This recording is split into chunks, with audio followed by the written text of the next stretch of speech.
So in this video, I'm going to run through some minimum viable product examples, including exactly how to launch your product, your service, or even your business like a pro. Now, this video is following on from another few videos that I've created in this series. If you missed them, you can access them in the top corner right now.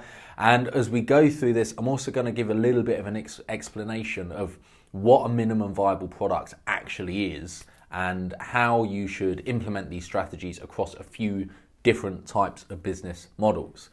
Now, as you're watching this, if you like what you're hearing, if you get some takeaways or light bulb moments or anything like that, then hit like and also hit comment down below, because a lot of people do get value from your perspective in the comments. And also I'd love to hear anything that you do get from this which really helps you move forward in your own business. And finally, don't forget to hit subscribe as well, because I'm doing multiple videos like this every single week. And this video is part of a mini series. So hit subscribe, hit the notification bell, and then you'll get a reminder, an alert when the next video does go live.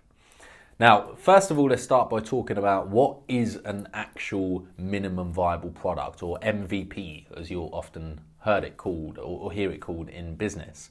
Now, minimum viable products, by definition and in simple terms, it is a bootstrapped version of your product, so just the bare minimum of features that need to be launched to test the demand of your product with the early adopters in your target market.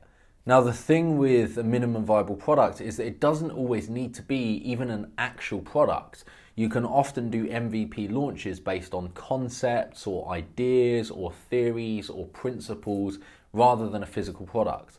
So one example of that might be, let's say you're selling a coaching course or something like that, and you want to test demand for the course that you're looking to create before you actually go through the massive amounts of hours and time and energy in actually creating it. So what you do is you come up with a bit of a strap line of what the course is going to do, and what problems, pains and problems does it solve, what solutions does it create in someone's life, what result will it create in their life, and you run some paid marketing campaigns selling your course before you've even created it. And what happens is either your course doesn't sell, in which case you know that there's actually no demand for the course that you were going to create anyway, or you need to reposition it or change it or get your targeting right so that you're getting in front of the actual right people who need what you're offering, or your course does sell.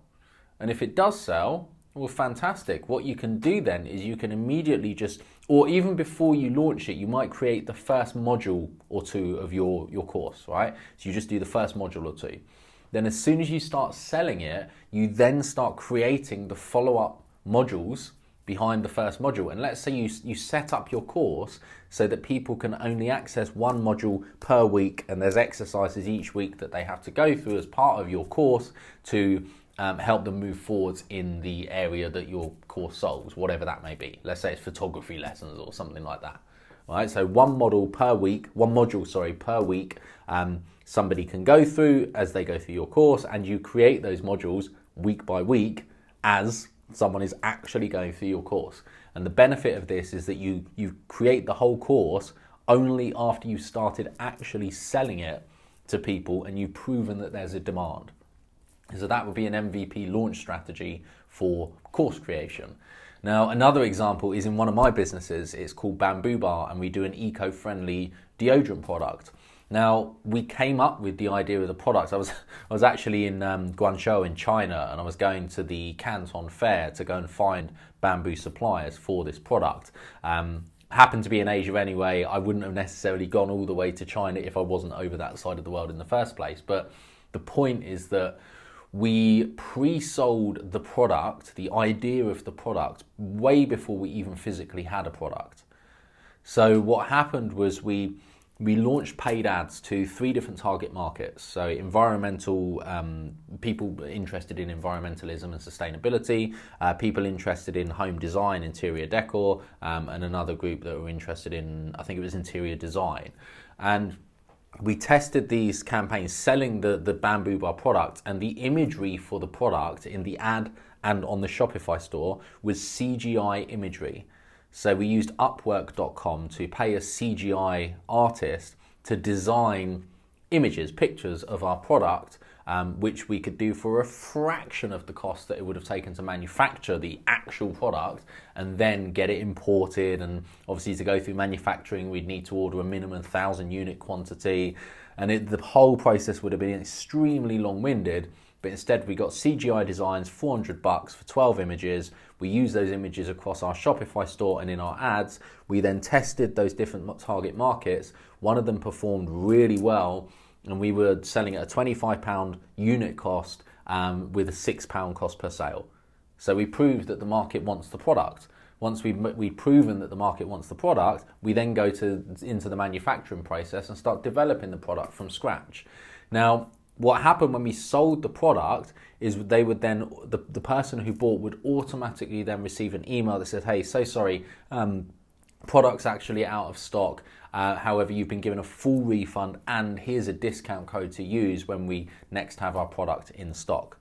And the benefit of doing it this way was that we could really find out what people actually want through the testing different product designs. Now, the product didn't physically exist. No other companies manufactured what we've now done.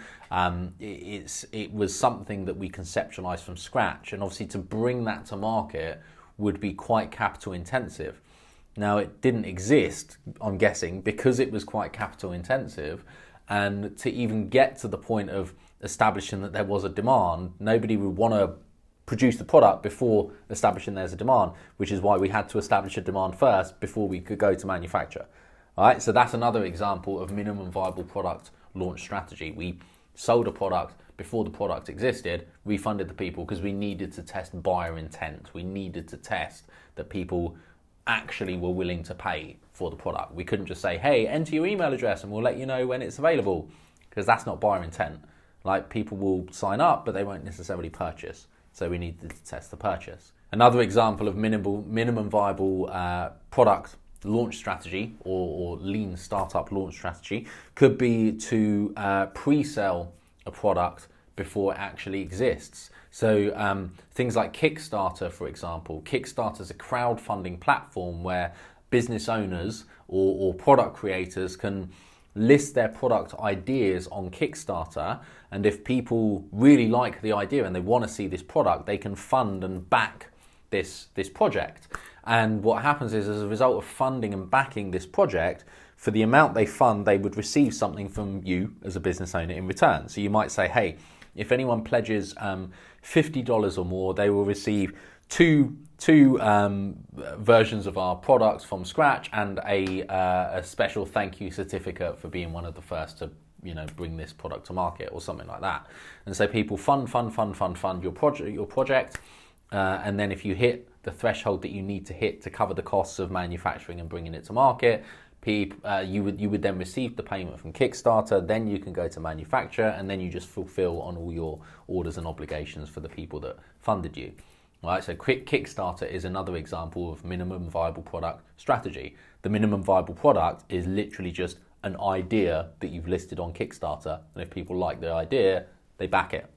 Okay, so that way you get the capital before you even go to manufacture. So to summarize all of this, we can take these ideas, take these concepts and ask, what's the minimum version of our product that we can create most effectively in the least possible time and for the least amount of capital that's going to test the demand for our product with our target market? Right? What can we do to test whether people actually will pay for this product or this service? And if you can do this in a way that is going to enable you to test ideas without, sinking huge amounts of capital into it, it's going to mean that as a business owner, you're far more able to actually hit on what the market wants and actually provide people with what they need. Okay, so always adopt this strategy whenever you've got any kind of launch, any kind of idea, you're starting up in any way. Ask, what's the minimum viable product that we can create to start testing the market and testing buyer intent. So hopefully this video has helped. If you've liked it, hit like, and also if you've had a perspective or an idea or something that you're now going to do in your own business as a result of watching this video, then comment below, share that perspective, because a lot of people do get value from the comments. And finally, don't forget to hit subscribe. You'll see that in the bottom corner right now. Hit subscribe, hit the little notification bell beside it, and you'll get an alert every time one of these videos goes live. I do multiple per week. And remember, this video is part of a mini series. If you missed any of the previous ones, you can access them in the top corner. And also you'll get an alert for the next one if you subscribe. Thanks very much for watching, and I will see you in the next video. Bye for now.